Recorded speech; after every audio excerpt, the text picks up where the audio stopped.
Assalamualaikum semua. Kali ini saya berkongsi maklumat pendakian ke Bukit Buloh atau juga dikenali sebagai Bukit Merah yang terletak di Felda Padang Piol, Jerantut Pahang. Laluan baharu pendakian bermula di sebelah papan tanda besar ini. Laluan masuk ini adalah laluan baharu melalui ladang kelapa sawit yang baharu ditanam.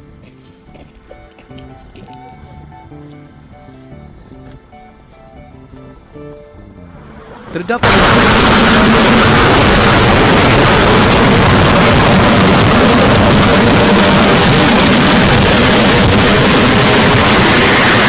tempat yang benar.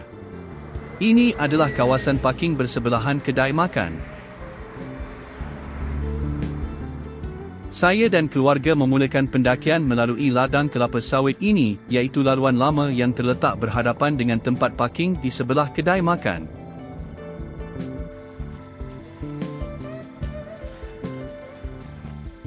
Apapun, laluan ini akan bersambung juga dengan laluan baharu tadi.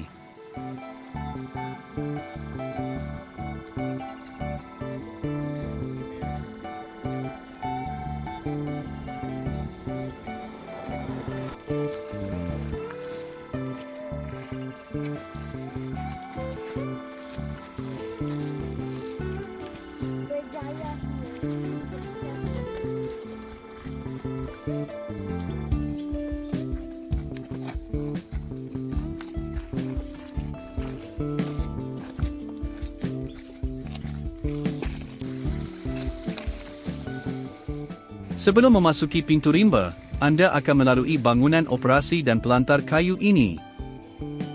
Berhati-hati kerana pelantar kayu ini telah reput dan berlubang.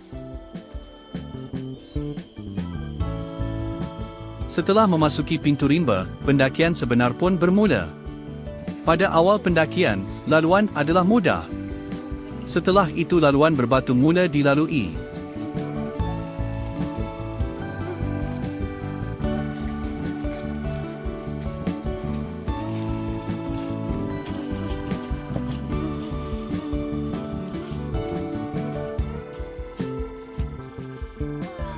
Checkpoint 1. Setelah 15 minit pendakian, kami tiba di CP1.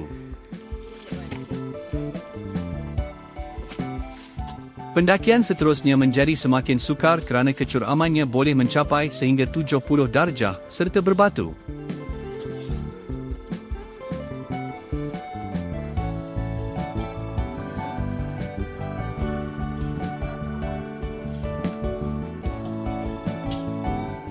Terdapat juga beberapa tangga diletakkan untuk memudahkan pendakian.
Sekiranya telah sampai di kawasan pokok buloh ini, bermakna puncak sudah terlalu dekat. Tinggal beberapa meter sahaja lagi untuk sampai ke puncak.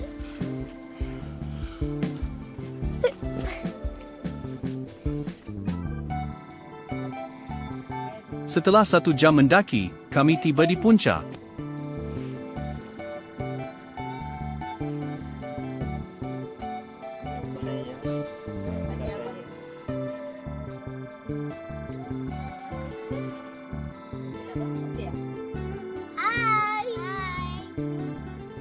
Puncak Bukit Buluh ini mempunyai keunikannya yang tersendiri kerana pokok-pokok besar di sini batangnya kemerah-merahan. Sebab itulah kawasan ini juga dikenali sebagai Bukit Merah atau Red Forest.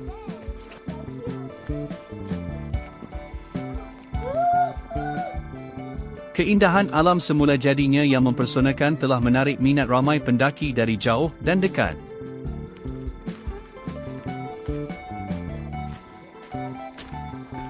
Keunikan pemandangan pokok-pokok merah di sini sukar untuk digambarkan dengan kata-kata, oleh itu datanglah sendiri mendaki di bukit ini.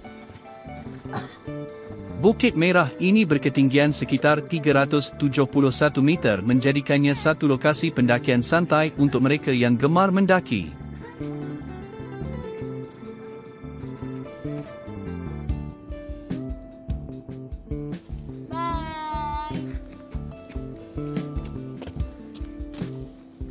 Semoga persekitaran Bukit Merah ini sentiasa terjaga dan kekal untuk generasi pendaki yang akan datang.